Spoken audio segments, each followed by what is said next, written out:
நமஸ்தே. பெரியவா சரணம். நேற்றுக்கு வைகுண்ட ஏகாதசின்னு சொல்லக்கூடிய இந்த புண்ணிய தினத்தில் ஏகாதசி விரதம்னா எப்படி அனுஷ்டானம் பண்ணணும் அப்படிங்கிற நியமங்கள் எல்லாத்தையும் பெரியவா காமிச்ச வழியில் தெரிஞ்சுட்டு அதையெல்லாம் பூர்ணமாக அனுஷ்டானம் பண்ணி நிறைய ஸ்ரேயஸையும் பகவானுடைய ஒரு அனுகிரகத்தையும் வாங்கிக்கக்கூடிய பாக்கியம் நமக்கு கிடைச்சது. சரி, அனுஷ்டானம் ஈஸியாக இருந்ததா அப்படின்னு ஒரு கேள்வி நான் கேட்டேன்னா, என்ன சார் கேள்வி கேட்குறேன் அப்படின்னு சொல்லிடுவேன். ஏன்னா நாள் முழுக்க சுத்த உபவாசமாக இருக்கணும், பச்சை தண்ணி பல்ல படப்படாது, ராத்திரி தூங்கவும் கூடாதுன்னு சொல்லிட்டேள், அப்புறம் எப்படி சார் ஈஸியாக இருந்திருக்கும் அப்படின்னு நீங்கள் கேட்கலாம். இப்படி ஒரு நாள் அனுஷ்டானம் பண்ணுறதுக்கே நமக்கு கஷ்டமாக இருக்குன்னு ஃபீல் பண்ணோன்னா, ஒரு மாதம் முழுக்க நியமங்களை கடைபிடிக்கணும்னு சொன்னாக்கா எப்பேற்பட்ட ஒரு திருடம் இருக்கணும் மனசில் அப்படிங்கிறத நம்ம யோசித்து பார்க்கணும்.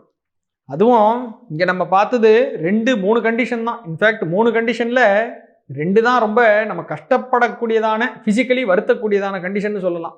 ஒன்று உபவாசம் இருக்கிறது, இன்னொன்று இந்த ராத்திரி முழிக்கிறதுங்கிறது. சத்கதா சிரவணம்ங்கிறது ரொம்ப வருத்திக்காமல் நம்ம கேட்டுன்னு போயிடலாம். ஆனால் இந்த 2 மட்டும் இல்லை, இந்த பாவை நோன்பில் இன்னும் நிறைய list of things to be followed இருக்குது.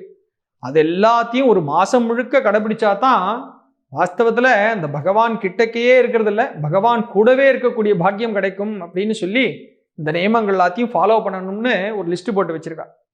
இந்த லிஸ்ட்டு எங்கே இருக்குதுன்னு கேட்டால் அகெயின் கோதை நாச்சியார்கிட்ட தான் போக போகிறோம். அவள் டாக்குமெண்ட் பண்ணியே வச்சுருக்கா. அடுத்து வர ஜென்ரேஷனுக்கெல்லாம் இது தெரியணும் இல்லையோ அப்படின்னு கருணையினால் டாக்குமெண்ட் பண்ணி ஒரு லிஸ்ட்டு போட்டு வச்சுருக்கா. 2ஆம் பாசுரம் திருப்பாவையில், வையத்து வாழ்வீர்கள் நாமும் நம் பாவைக்கு செய்யும் கிரிசைகள் கேளீரோ அப்படின்னு முதல்ல நேற்றுக்கு போஜன அப்படின்னு சொல்லி பார்த்தோமே, ஜனங்களை எல்லாம் கூப்பிட்டு சொல்கிறாருன்னு. அதே மாதிரி இங்கே வையத்து வாழ்வீர்கள்னு ஃபஸ்ட்டு அனௌன்ஸ்மெண்ட் கூப்பிட்டுறா எல்லாரையும், ப்ளீஸ் பே அட்டென்ஷன் அப்படின்ட்டு சொல்லிட்டு, நாமும் நம் பாவைக்கு செய்யும் கிரிசைகள் கேளீரோ. இங்கேயும் மறுபடியும் யார் வரா? பாவை வரா. பாவைனா இங்கே நம்ம மறுபடியும் அம்பாளை ஸ்மரிச்சிக்கக்கூடிய ஒரு பாக்கியம். நாம் பாவைக்கு செய்யக்கூடிய கிரிசைகள் அதை சொல்கிறேன் கேட்டுக்கோங்கோ அப்படின்னு சொல்கிறேன். கிரிசைனா என்ன அப்படின்னு ஒரு கொஸ்டின் வருது. கிரிசைங்கிற வார்த்தை சம்ஸ்கிருத மூலத்திலிருந்து தமிழுக்கு மறி வந்ததாக இருக்குது. இதே வார்த்தையை நம்மாழ்வார் பெருமானும் திருவாய்மொழியில் ரொம்ப அழகாக யூஸ் பண்ணியிருக்கார். காரணம் கிரிசை கருமம் இவை முதல்வன் அப்படின்னு நாராயணனை பற்றி சொல்கிறதாக அங்கே வச்சுருக்கார். இப்போ கிரிசைக்கு ரூட் என்ன? கிரியை அப்படிங்கிற சம்ஸ்கிருத பதம். கிரியைன்னு சொன்னாக்கா எதை எப்படி எப்படி செய்யணும்னு நியமம் இருக்கோ அப்படி எப்படி செய்யப்படக்கூடிய காரியங்கள் அப்படின்னு ஒரு அர்த்தம் பண்ணலாம். அப்போ அந்த கிரியை தான் தமிழுக்கு வரும்பொழுது கிரிசைன்னு மாறி கிரிசை கிரிசைன்னு இப்போ இங்கே வந்திருக்கு. அப்போ இங்கே என்ன சொல்கிறா ஆண்டாள்? வையத்து வாழ்வீர்கள் நாமும் நம் பாவைக்கு செய்யும் கிரிசைகள் கேளீரோன்னு சொன்னாக்கா எப்படி எப்படி நான் ரூல்ஸை ஃபாலோ பண்ணணும்னு சொல்லியிருக்கோ, எப்படிப்பட்ட நியமங்கள்லாம் சொல்லியிருக்கோ அதெல்லாத்தையும் வச்சுட்டு இந்த பாவைக்கு நான் எப்படி பூஜை பண்ணுறேன், எப்படி விரதானுஷ்டானம் பண்ணுறேன்னு நான் சொல்கிறேன், கேட்டுக்கோங்கோ அப்படின்னு டாக்குமெண்ட் பண்ணுறான். அப்போது 1 இல்லை 2 இல்லை நிறைய இருக்குது. முதல்ல இந்த பாசுரத்தை முழுதா ஒரு தடவை பார்த்துடலாம். வையத்து வாழ்வீர்கள் நாமும் நம் பாவைக்கு செய்யும் கிரிசைகள் கேளீரோ, பார்க்கடலுள் பையத்துகின்ற பரமன் அடிபாடி நெய்யுண்ணோம் பாலுண்ணோம் நாட்காலே நீராடி மையிட்டெழுதோம் மலரிட்டு நாம் முடியோம் செய்யாதனச் செய்யோம் தீக்குறளை சென்றோதோம் ஐயமும் பிச்சையும் ஆந்தனையும் கைகாட்டி உய்யுமாறெண்ணி உகந்தேலோர் எம்பாவாய் அப்படின்னு ஸ்லோகம்.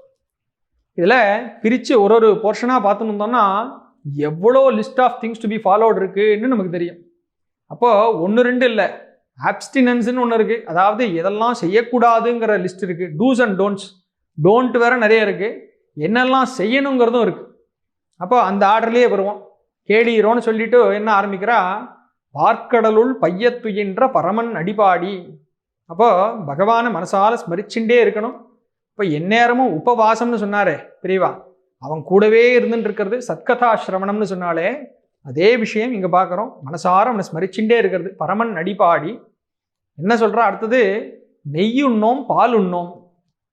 அது என்ன நெய்யுண்ணோம் பால் உண்ணோம், என்ன விசேஷம் நெய்யும் பாலும் மட்டும் அப்படின்னு ஒரு கொஸ்டின் வருது. இங்கே தான் இவ பாடக்கூடிய ஒரு அட்மாஸ்பியர் என்ன, மனசில் எந்த இடத்துல இருக்கிறதாக வச்சுட்டு இவ பாடுறாங்கிறத நம்ம தெரிஞ்சுக்கணும். அப்போது ஆட்சியர் குலத்திற்கு நடுவில் இருக்கா மாதிரி, கோபிகைகளுக்கு நடுவில் இருக்கா மாதிரி வச்சுட்டு இவ இந்த பாட்டை பாடுறா. அந்த குலத்துக்குள்ள அவளுக்கு மேக்சிமம் என்ன கிடைக்கும், அவகிட்ட பிளென்ட்டியாக என்ன கிடைக்கும், அதுலேயும் அவள் ரசித்து சாப்பிடக்கூடியதாக என்ன இருக்கோ அதை தான் கம்ப்ளீட்டாக ஃபோர்கோ பண்ணுங்கிறான். இப்போ நெய்யும் பாலும் அதுதான் அங்கே இருக்கிறதுலையே மேக்சிமம் அவளுக்கு கிடைக்கக்கூடியது, பிளென்ட்டியாக கிடைக்கக்கூடியதாக கோகுலத்தில் இருக்குது. அதை முழுக்க விட்டுடுறேங்கிறான்.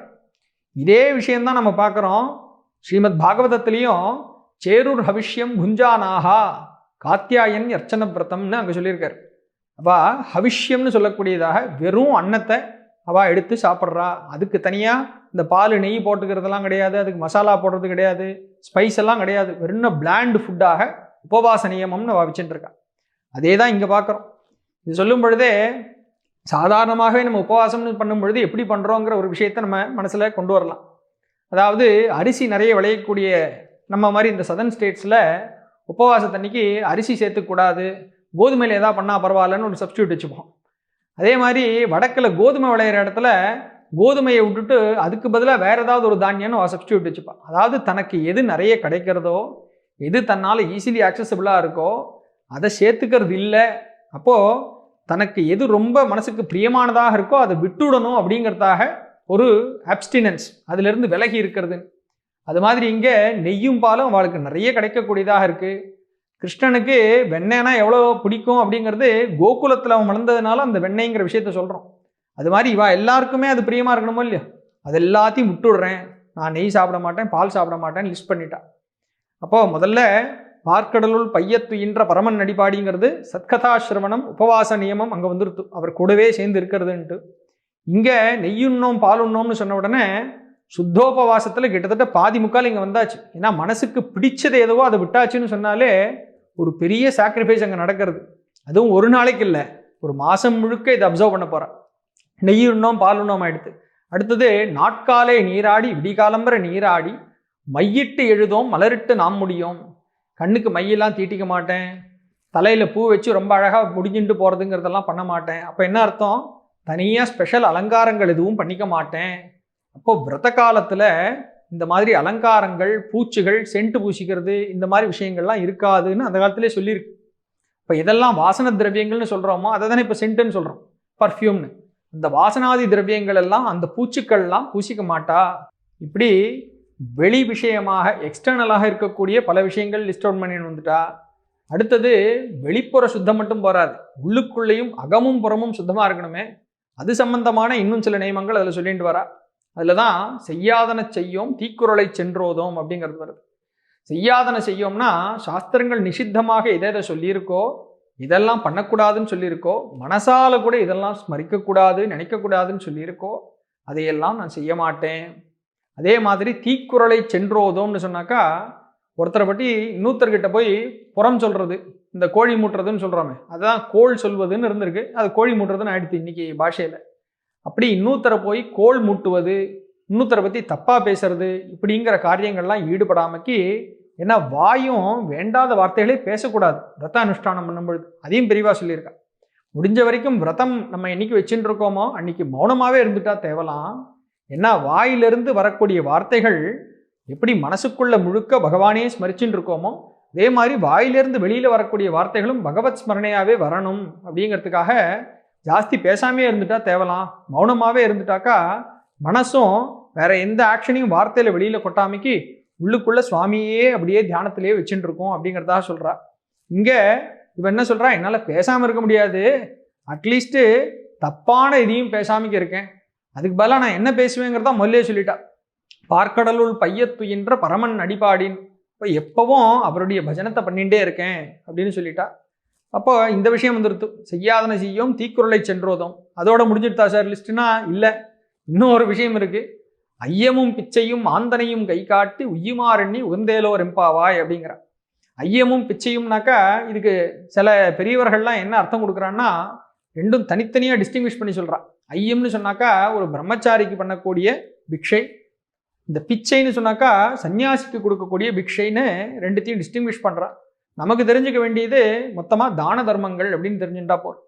அப்போது இந்த விரதானுஷ்டானம் பண்ணிட்டு இருக்கிற காலத்தில் வெளிப்புற சுத்தமும் வேணும், உள்ளே இருக்கக்கூடிய அகத்தினுடைய தூய்மையும் தேவை.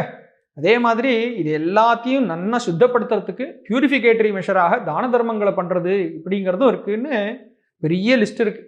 இது எல்லாத்தையும் தான் நமக்காக டாக்குமெண்ட் பண்ணி வச்சுருக்கா ஆண்டாள் நாச்சியார். இது ஒரு விஷயமாயிடுத்து. இதுக்கு பேரலாக ஸ்ரீமத் பாகவதத்தில் என்ன சொல்லியிருக்கான்னு நம்ம பார்க்கணும் இல்லையா? பாகவதத்தில் ஏற்கனவே ஆகார நியமத்தை பற்றி பார்த்துட்டோம். அதே மாதிரி என்னெல்லாம் டூஸ் அண்ட் டோன்ஸை வச்சுட்டு இருக்கான்னு பார்த்தாக்கா அங்கே பூஜை நியமங்களை ரொம்ப டீட்டெயில் பண்ணி சொல்லியிருக்காரு. ஒரு ஸ்லோகத்தில் கந்தைர் மால்யைஹி சுரபிபிர் பலிபிர் தூப தீபகைஹி அப்படின்னு லிஸ்ட் பண்ணிட்டு போகிறார். அதாவது கந்தம்னு சொல்லக்கூடிய சுகந்தம், சந்தனம் முதலான நல்ல வாசன திரவியங்கள், மாலைகள், அதே மாதிரி பலிபிர் சுரபிபிர் தூப தீபகைஹி. பலின்னு சொன்னாக்கா ஆஃபரிங்ஸ், சுவாமிக்கு கொடுக்க வேண்டிய ஆஃபரிங்ஸ் என்னெல்லாமோ அது, தூப தீபங்கள் இதெல்லாத்தையும் எடுத்துன்னு வந்து அம்பாளுக்கு பூஜைகள் நடக்கிறது. ஒரு நாள் 2 நாள் இல்லை, அந்த மாதம் முழுக்க பூஜை நடக்கிறது. அதில் கூடவே அடுத்த லைனில் எதுவும் சொல்கிறான், பிரபால பல தண்டுலைகி, பழங்கள் புத்தம் புதிதாக நன்றாக மரத்திலிருந்து செடிகள்லேருந்து எடுக்கப்பட்ட புத்தம் புதிதான இலைகள், வில்வம் துளசி மாதிரியான இலைகளாக இருந்திருக்கணும். அந்த இலைகள், பழங்கள், தண்டுலம்னு சொன்னாக்கா அரிசி முதலான தானியங்கள், இது எல்லாத்தையும் சேர்த்து அந்த அம்பாளுக்கு, யாரு காத்தியாயினின்னு சொன்னோமே, அவளுக்கு பூஜைகள் நடக்கிறது மாசம் முழுக்கன்னு சொல்லி பாகவதத்தில் அதுவே ஒரு ஸ்லோகத்தில் சொல்லியிருக்கு. ஏவம் மாசே அப்படின்னு பூர்ணமாக அந்த மாசம் முழுக்க நடந்ததுன்ட்டு. இப்போ அந்த விரதத்துக்கு தான் கௌரி விரதம் அப்படிங்கிற ஒரு பேர்னால இந்த விரதம் அழைக்கப்படுகிறதுன்னு சொல்லி பிரம்ம வைவர்த்த புராணத்தில் இன்னும் டீட்டெயில் பண்ணி சொல்லியிருக்கார். பிரம்ம வைவர்த்த புராணத்தில் பார்த்தோம்னாக்கா 27வது அத்தியாயம், அதுவும் கிருஷ்ண ஜென்ம காண்டத்துக்குள்ள 27வது அத்தியாயத்தில் ஒரு 244 ஸ்லோகம் இருக்கு. அதில் கிட்டத்தட்ட 51 ஸ்லோகம் முழுக்க துர்கையை பற்றியே விசேஷமாக அவளுடைய ஒரு பிராதானியத்தை பற்றி சொல்லி, அந்த அம்பாள் எப்படிலாம் அனுகிரகம் பண்ணுறான்னு சொல்லி, அவளுக்கு பத்ரகாளிங்கிற ஒரு பேரை கொடுத்து, இந்த பத்ரகாளிக்கு இப்படி ஒரு மாதம் முழுக்க இவா பூஜை பண்ணின்னு வந்தா, இந்த பூஜையினுடைய பலனாக நந்தகோபனுடைய பிள்ளை தனக்கு பத்தியா கிடைக்கணும்னு இவா பிரார்த்தனை பண்ணின்னு வந்தா அப்படின்னு சொல்லியிருக்கு. அவன் பத்தியா கிடைச்சானா இல்லையாங்கிற விஷயத்த நம்ம நாளைக்கு பார்ப்போம். பெரிய வாசர்.